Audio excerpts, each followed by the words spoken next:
Hello बच्चों, this is your tutorial chemistry tutorial question है। This is 11th class और आज के लेक्चर में हम डिस्कस करने हैं properties of P block elements. तो पी ब्लॉक एलिमेंट्स कैसी प्रॉपर्टी होती है, ग्रुप्स में क्या करते हैं और कितने एलिमेंट्स प्रेजेंट हैं और ग्रुप्स में कौन का लीडर होता है, ये सब चीजों के बारे में हम आज के लेक्चर में डिस्कस करने वाले हैं। मतलब ये कहने का मतलब ये है कि हम पी ब्लॉक के रूप में कंप्लीटली हम डिस्कशन करेंगे पी ब्लॉक होता क्या है। ठीक है, तो ये चीजों के लेक्चर में आज के लेक्चर में डिस्कस होने वाला है। फिर स्टार्ट करते हैं हम पी ब्लॉक एलिमेंट्स के बारे में।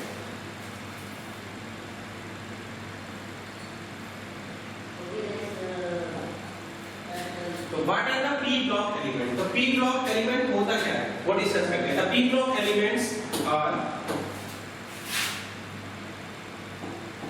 P block elements are in which the last electron enters any of 3 p orbitals of their respective sets। तो हमें पता है कि P block element में we know very well कि P block element में आपके 3 ऑर्बिटल ही होते हैं।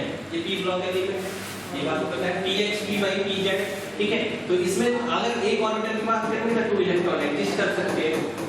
मतलब टोटली 6 इलेक्ट्रॉन ही एग्जिस्ट कर सकते हैं p ऑर्बिटल में, p ब्लॉक p सबसेल में। अगर हम p सबसेल की बात करें तो 3 ऑर्बिटल एग्जिस्ट करते हैं। या तो हम वी कैन से कि अगर हम कहें कि ओनली 3 ऑर्बिटल में p सबसेल के 3 ऑर्बिटल में एग्जिस्ट कर रहे हैं, that's called the p block element. या हम कह सकते हैं कि p1 p2 p3 p4 p5 and p6 electron exist करते हैं, that's called the P block element. तो मतलब कहने का मतलब है कि जो p1 मतलब p1 s क्योंकि हमें पता है कि np1 np2 np3 np4 np5 और लास्ट np6 जो है जो आपके नॉर्मल गैसेस होती है। ठीक है, तो ये जो इसमें एग्जिस्ट कर सकते हैं that's called the P block element. तो लास्ट इलेक्ट्रॉन p ब्लॉक में एग्जिस्ट करेगा तो वो कौन से एलिमेंट होंगे? p ब्लॉक एलिमेंट होंगे। लास्ट वाला इलेक्ट्रॉन s ब्लॉक में एग्जिस्ट करेगा तो उसे कहेंगे s ब्लॉक एलिमेंट। लास्ट वाला इलेक्ट्रॉन अगर हमने d ब्लॉक में एग्जिस्ट करा that's called the d block element. Last वाला इलेक्ट्रॉन f ब्लॉक में एग्जिस्ट करा that's called the f block element. अच्छा, इनसे ये कैसे पता चलेगा कि p ब्लॉक में एग्जिस्ट कर रहा है f ब्लॉक में? हमने जो आपका सेकंड चैप्टर है उसमें अबव रूल है।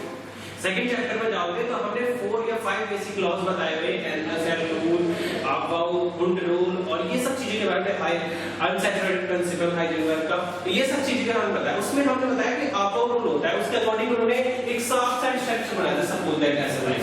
ठीक है, तो उसके बेस पे ही हम इलेक्ट्रॉनों को एग्जिस्ट करते हैं। ठीक है, तो 1s 1s 2 तो इसी हिसाब से इसका इलेक्ट्रॉन कॉन्फिगरेशन निकाला जाता है, उसके अकॉर्डिंग ही इलेक्ट्रॉन को एग्जिस्ट किया जाता है। ठीक है, तो अगर हमारा जो लास्ट इलेक्ट्रॉन है p ऑर्बिटल में एंटर कर रहा है that's called the p block element. तो 6 since A p subsets has 3 degenerated p orbitals each of which can accommodate 2 electrons, therefore in all there are 6 groups of p block elements।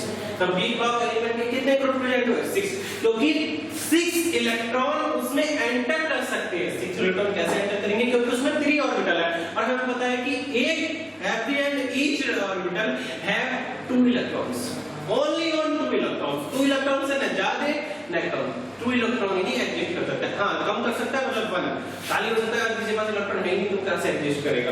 तो वो बात ठीक है, लेकिन मैक्सिमम बात करें तो मैक्सिमम ऑर्बिटल जो एक ऑर्बिटल होता है वो 2 इलेक्ट्रॉन एग्जिस्ट कर सकता है। और 2 इलेक्ट्रॉन में हम कह सकते हैं कि जो p ब्लॉक है 3 ऑर्बिटल प्रेजेंट है, तो मतलब एक ऑर्बिटल में 2 × 3 = 6 क्या कैलकुलेशन तो हमें पता है, इसीलिए हमने दोबारा से ज्यादा बताया नहीं। ठीक है, तो p ऑर्बिटल में 6 इलेक्ट्रॉन एग्जिस्ट कर सकते हैं और 6 इलेक्ट्रॉन एग्जिस्ट कर सकते हैं मैक्सिमम। अगर हम प्रोबेबिलिटी बात करें तो मैक्सिमम एग्जिस्ट कर सकते हैं। तो वो जो 6 इलेक्ट्रॉन एग्जिस्ट करेंगे तो 6 ऑर्बिटल आपके ग्रुप का फॉर्मेशन भी करेंगे। आज के लिए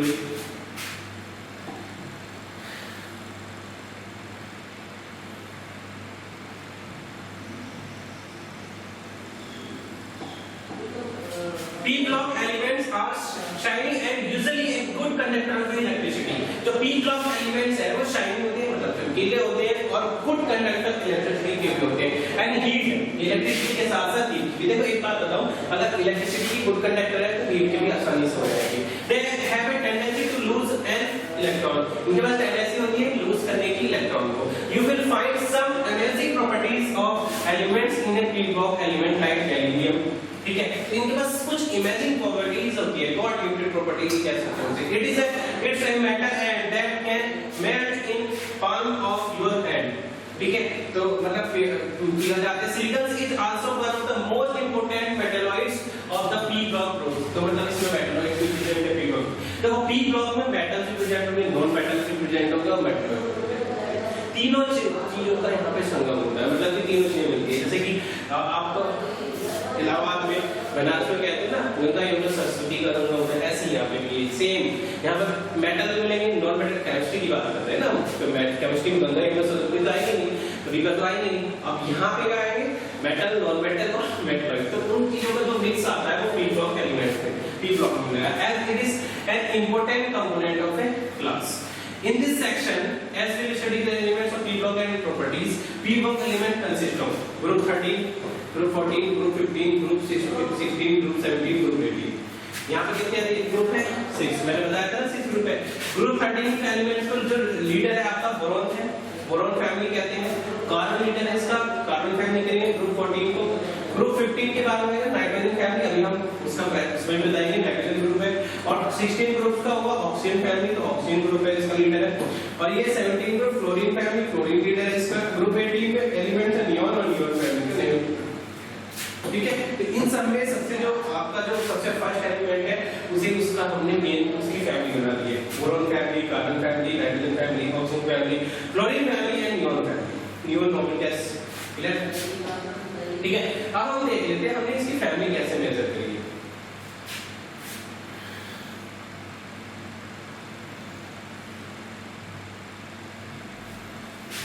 देखो यहाँ पे जो लास्ट फर्स्ट एलिमेंट है बोरॉन है, ठीक है, बोरॉन 13, ठीक है। तो बोरॉन की बात कर रहे हैं तो बोरॉन 13 है, बोरॉन 13 ग्रुप में प्रेजेंट है और बोरॉन फैमिली में है, ठीक है। बोरॉन से इसका बोरॉन एल्यूमिनियम कैरियम, ठीक है। तो बोरॉन का जो एटॉमिक नंबर होता है 5 होता है, तो इसका जो बनाएंगे NS2 NS1 NS2 1s2 sorry NS2 नहीं 1s2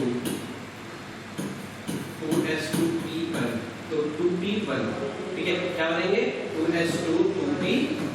तो अगर हम बात करें 2 2 4 + 1 5, तो जो लास्ट वाला इलेक्ट्रॉन है बोरॉन का वो 1, मतलब ग्रुप 13 जैसे ही बड़ी ग्रुप में बात करते हैं इसमें 1 आए, तो ग्रुप नंबर 12 में एक ऐड कर दोगे, जितने इलेक्ट्रॉन होंगे p ब्लॉक एलिमेंट्स, ठीक है। लास्ट वाला इलेक्ट्रॉन p ब्लॉक में ग्रुप 13 में ऐड करा तो बोरॉन फैमिली में ऐड हुआ, तो बोरॉन फैमिली के होंगे जिसका last electron every and each electron जो होगा वो लास्ट वाला इलेक्ट्रॉन आपका Np1 के ही में होगा, ठीक है। तो ये जो आएगा वो P1 आएगा, ये जो आएगा वो P1 होगा, ऐसे ही एडजस्ट करते चल जाएंगे सभी, ठीक है। तो Np1 के फॉर्म में होंगे ये, Np2 के फॉर्म में होंगे कार्बन 6, देख लो कार्बन 6 क्या होगा, कार्बन के 6 है तो 1s2 2s2 2p2 2p2, तो ये क्या होगा 14 वाला, मतलब कहने का मतलब है कि अगर p ब्लॉक एलिमेंट की बात करें लास्ट वाला इलेक्ट्रॉन जितना हो उसमें एक ऐड कर दो, उतना ही ग्रुप में होगा, पहले ऐड करना होगा। लास्ट वाले में कितने इलेक्ट्रॉन एडजस्ट कर रहे हैं 45 करता है, ठीक है। तो 12 में नहीं ऐड करना है, तो 12 बोरॉन फैमिली का तो बोरॉन के सभी का Np1 बनेगा, इसका Np2 बनेगा, इसका Np3 कैसे होगा आपका Np3 इसलिए होगा कि जो लास्ट वाले इलेक्ट्रॉन है 2p3 में एग्जिस्ट कर रहा है, Np3 में एग्जिस्ट कर रहा है, और ऑक्सीजन में Np4 में एग्जिस्ट करेगा, और Np5 में, और नियॉन तो नॉर्मल गैस है Np6 में रहेगा। पहले हमने हीलियम ग्रुप का बताया, हीलियम जो है हीलियम की जो वो ऑक्टेट पूरा करता है, ऑक्टेट पूरा नहीं करता, ठीक है। 1s2 हो रहा है ना, तो 1s2 है तो 1s2 में ये अलग ही फैमिली से बिलोंग कर रहा है, ये नोबल गैस है, तो इसे हाइड्रोजन और हीलियम को अलग प्लेस देने का यही रीजन है।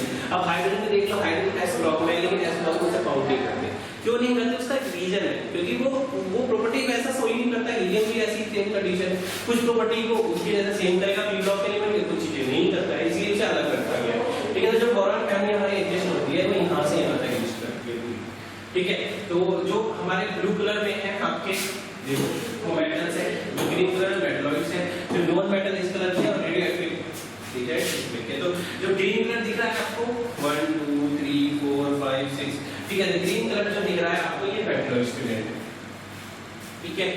और क्वेश्चन में ओ ग्रुप के ओ फैमिली से Np3, F फैमिली से Np और सॉरी ओ फैमिली से F से Np5 NP5 और ये लास्ट वाले NP6, ये नोबल गैसेस होती है। नोबल गैसेस मतलब कि ये किससे रिएक्ट हो रही है। तो ये जो चीजें थी आपके पास, कहने का मतलब सिर्फ लास्ट में यही आता है कि लास्ट वाला इलेक्ट्रॉन अगर p ब्लॉक में एग्जिस्ट कर रहा है, p सब सेल में एग्जिस्ट कर रहा है, तो हम वी कैन से कि वो p ब्लॉक का एलिमेंट है। या ये कह सकते हैं कि जो p सब सेल है उसमें 3 ऑर्बिटल्स हैं, वो 3 ऑर्बिटल्स में से किसी एक ऑर्बिटल में एग्जिस्ट करेगा, that's called the p block element. या ये भी कह सकते हैं कि p सब सेल में जो 6 इलेक्ट्रॉन एग्जिस्ट कर सकते हैं, मैक्सिमम 6 इलेक्ट्रॉन एग्जिस्ट कर सकते हैं, तो 1 2 3 4 5 6, तो p1 p2 p3 p4 p5 p6 में इलेक्ट्रॉन एग्जिस्ट कर रहा है, that's called the p block elements. Clear? उसकी प्रॉपर्टीज के बारे में चल जाते हैं। उसकी प्रॉपर्टीज क्या है आपकी? p ब्लॉक ऐसा ओनली ऐसा ब्लॉक है जहां पे मेटल, नॉन मेटल और मेटलॉइड्स तीनों ही प्रेजेंट होते हैं। ऐसा कोई ब्लॉक ही नहीं है जिसमें मेटल, नॉन मेटल और मेटलॉइड्स प्रेजेंट हो, but only p block element है जहां मेटल भी प्रेजेंट है, नॉन मेटल भी प्रेजेंट है और मेटलॉइड भी प्रेजेंट है, तीनों ही प्रेजेंट है only on p block element.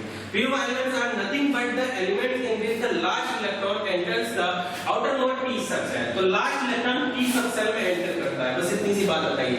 P block start from the 13 group, मैंने बताया 13 ग्रुप से, अगर NP1 है तो 12 + 1 13, NP2 है 12 + 2 14, ठीक है। तो अगर NP1 है तो 12 + 1 13 ग्रुप, NP2 है तो 12 + 2 14 ग्रुप, NP3 है तो 12 + 3 15 ग्रुप, NP4 है तो 12 + 4 16 ग्रुप, NP5 है तो 12 + 5 17 ग्रुप, NP6 है तो 12 + 6 18 ग्रुप। तो ये जो टोटल ग्रुप होते हैं इसी तरह से मेजर करते हैं, ठीक है।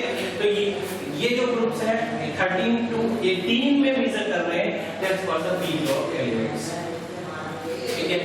डिस्कस कर लेते हैं आगे। यू मस्ट हैव, ठीक है, तो you must have seen that coal is used in villages to cook food. तो जो कोल होता है, कोयला, तो यूज होता है फूड को कुकिंग करने में फूड को यूज होता है। It is nothing but that p block elements. तो वो क्या है? p block element carbon. Diamonds are used in for making beautiful ornaments, ठीक है। Vivid ornaments are also made up of carbon, वो भी कार्बन होता है।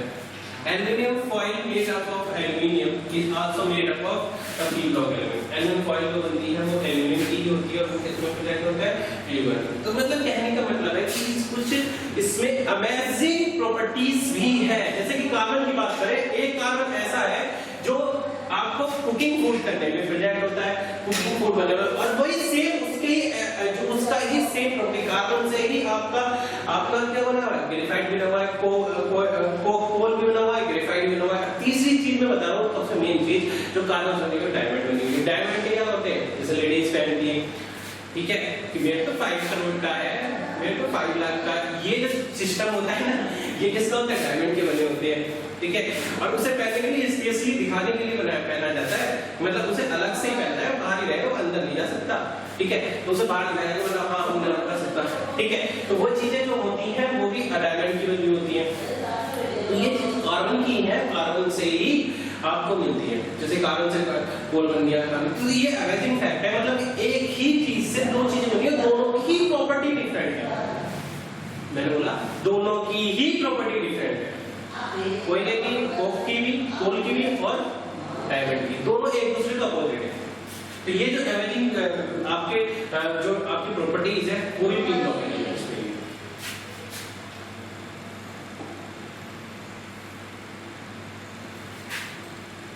और एक और बात, p block element solid, liquid, gases तीनों फॉर्म में प्रेजेंट होते हैं, ठीक है।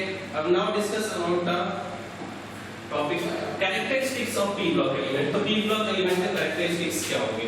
तो the general electronic configuration of p block element is equal to NH2 NP1 से लेके 6 तक। एक्सेप्शन हीलियम को छोड़ के, उन्होंने एक्सेप्शन दे दिया हीलियम को छोड़ के, ठीक है। तो एक्सेप्शन NH2 NP1 to 6। तो 1 to 6 से मतलब कहने का मतलब क्या है कि NH2 1 से लेके 6 तक का मतलब क्या है कि NH2 NP1 NH2 NP2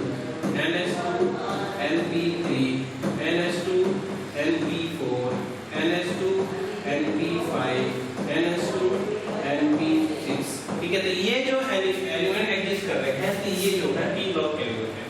Whereas the inner core electronic configuration may differ. Just because of this difference, the inner core there are changes in both physical and chemical properties of elements. मतलब ये कहने का मतलब है कि अगर इनका inner core different हो रहा है तो उसकी physical property और chemical property भी different होगी। ठीक है, तो the oxidation state of elements in p block is maximum। तो oxidation state मतलब ON की जो ON कॉन्सेप्ट बात है ऑक्सीजन स्टेट की बात करेंगे तो p ब्लॉक एलिमेंट की सबसे ज्यादा रहती है, is equal to the total number of valence electron. तो ऑक्सीजन स्टेट किसके बराबर होती है, वैलेंस इलेक्ट्रॉन जितने हैं आपके पास, वैलेंस इलेक्ट्रॉन कितना है, टोटल नंबर ऑफ इलेक्ट्रॉन का क्या आपको मोस्ट होगी कितने परसेंट है, तो वो ये होता है आपका p ब्लॉक एलिमेंट। ठीक है, वो ये होता है आपका ऑक्सीजन स्टेट ऑफ एलिमेंट। तो the sum of s and p electrons, one of the most intersecting facts about the p block elements is that contain both known metals and metalloids। तो metal को भी contain करता है, metals को भी contain करेगा, non metal को भी कंटेन करता है। ये तीन चीजें एक साथ। The compounds of these elements are mostly covalent in nature। तो जो कंपाउंड होते हैं मोस्टली कोवेलेंट होते हैं, जो कार्बन है वो भी कोवेलेंट ही है। They show variable oxidation state। तो बहुत variable oxidation state को शो करते हैं। In moving from left to right in period, the non-metallic characteristics of the element increases। क्योंकि S ब्लॉक में मेटल ही प्रेजेंट है, D ब्लॉक में मेटल है। ठीक है, तो S से D ब्लॉक में जा रहे हैं, यहाँ मेटल नॉन मेटल। ठीक है, तो नॉन मेटल यहाँ पे मेटलॉइड यहाँ प्रेजेंट है, तो कह सकते हैं हम कि लेफ्ट टू राइट जाएंगे अगर पीरियड में तो मेटेलिक प्रॉपर्टी डिक्रीज होगी, नॉन मेटेलिक प्रॉपर्टी इंक्रीज होगी।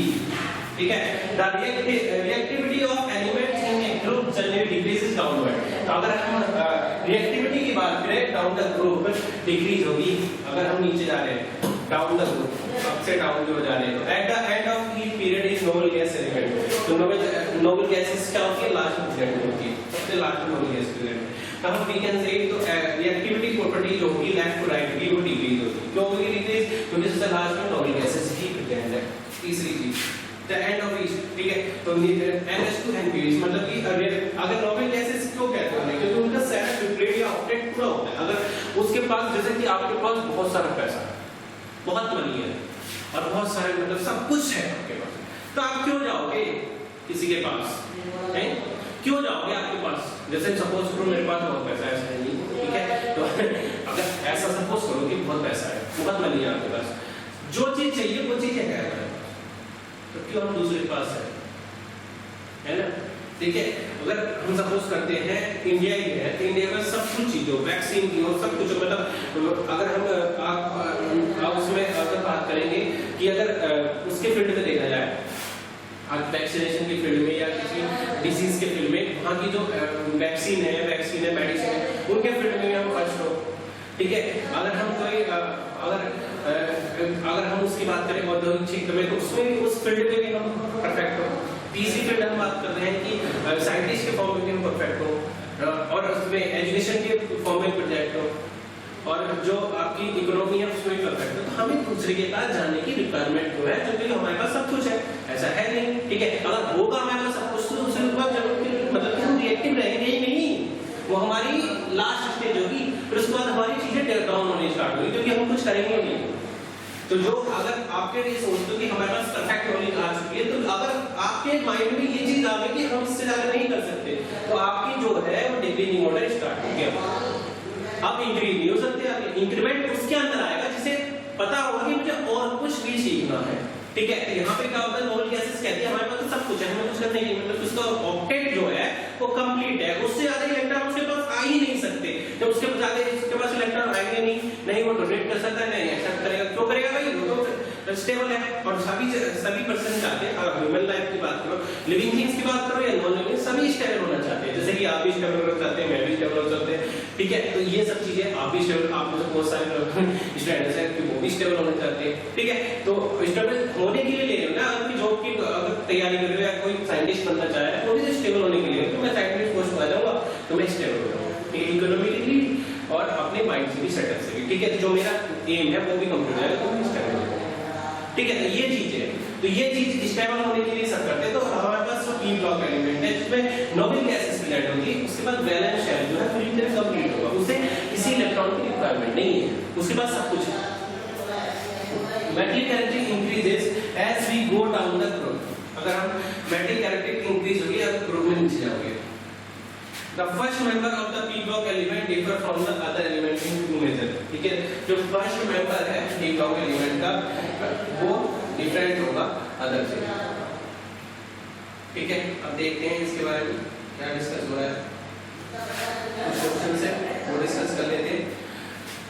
First is the size and each and every property which depends upon the size. ठीक है, तो फर्स्ट इज द साइज, तो साइज है और एवरी प्रॉपर्टी साइज पर डिपेंड करेगी। The second difference applies only to p block element which arises from the defects of d block elements in the valence shell of the heavier elements। the heavier elements में जो effect देखेगा वो d block element से, जो d block element के nearest है उसको बता देगा।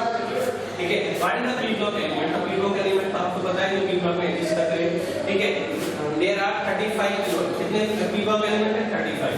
ठीक है, तो create two column और add a and does not include helium, does not include helium की बात करें। all of these are in p block orbital valence electrons। the p block elements are a group of very diverse elements and with a wide range of properties। तो उनकी जो properties है वो different है। Total p block element में कितने element है 35 element है। इसीलिए मैं कह रहा था कि p block element कितना डिफरेंट है, क्योंकि इसमें क्यों इतनी सारी वाइड प्रॉपर्टीज। इसका रीजन है क्योंकि इसमें मेटल की प्रॉपर्टी आएगी, नॉन मेटल की भी आएगी, मेटल की प्रॉपर्टी आएगी, तीनों की प्रॉपर्टी आएगी। और अदर ग्रुप में देखोगे तो केवल मेटल की आएगी या तो नॉन मेटल की आएगी या तो मेटलॉइड की ही आएगी। बस इस केस में p block प्रॉपर्टी सबका संगम आ जाएगा, मतलब सब चीजें इसमें आ गई। तो आप कह सकते हो इसकी जो अगर हम इसकी प्रॉपर्टीज ही पढ़ने लगे तो प्रॉपर्टी मिल जाएगा, मतलब कि हम तीसरा टॉपिक जरूर तो लेंगे।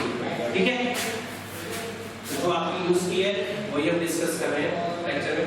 ठीक है, तो नेक्स्ट आपका क्वेश्चन आता है आपका why are they called p block element। क्योंकि लास्ट वाला इलेक्ट्रॉन जो है वो p block में एग्जिस्ट कर रहा है। अगर s block का है या p block का है और p block या s block कह रहे हैं तो उसका जो लास्ट इलेक्ट्रॉन है वो p block में एग्जिस्ट करेगा, that's called the p block element। ठीक है, equations of transformation and general transformation।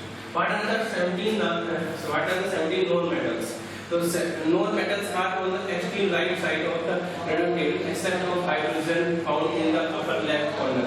the 17 non metals elements are hydrogen, helium। तो कितने non metals प्रेजेंट होते हैं इसमें? non metals 17 होंगे। और आपके मेटल्स तो आपको पता है कितने प्रेजेंट होते हैं, मेटल्स आपके 7 होते हैं, मैंने डिस्कस किया। ठीक है, और मेटल थिंकिंग आपको 6 भी दे रखी है। ठीक है, 17 आपके नॉन मेटल्स हैं पूरे पीरियोडिक टेबल में, 6 आपके मेटलॉइड हैं।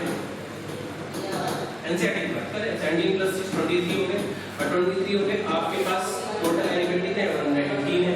टोटल एलिमेंट 118 है तो आपके 17 प्लस 6 23 प्लस 118 में से सब्ट्रैक्ट करोगे आप 95 का एलिमेंट है आपके मेटल। क्वेश्चन ये पूछ सकता है कि टोटल नंबर ऑफ मेटल्स आपके, टोटल नंबर ऑफ मेटल्स आपके पीरियोडिक टेबल में 95 है और स्मॉल मेटल्स के लिए 17 है और 6 मेटलॉइड है। बात क्लियर हुई?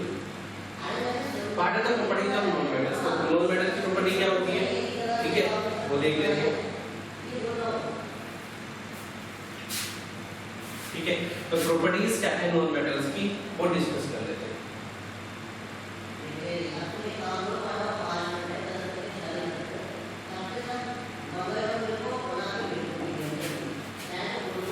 What is the properties of known metals? So usually known metals is brittle when it is solid and typically has low thermal conductivity। तो उसकी जो thermal conductivity है लो होती है और brittle होता है। इलेक्ट्रिक कंडक्टिविटी भी लो रहती है, क्यों होती है? अगर उसमें इलेक्ट्रिसिटी प्रोवाइड करेंगे तो वो इलेक्ट्रिसिटी प्रोवाइड नहीं कर सकती। और दूसरा इलेक्ट्रिसिटी प्रोवाइड करने के लिए आपके पास फ्री इलेक्ट्रॉन वैलेंस इलेक्ट्रॉन होना कंपल्सरी है, अगर नहीं होगा तो आप कैसे प्रोवाइड कर सकते।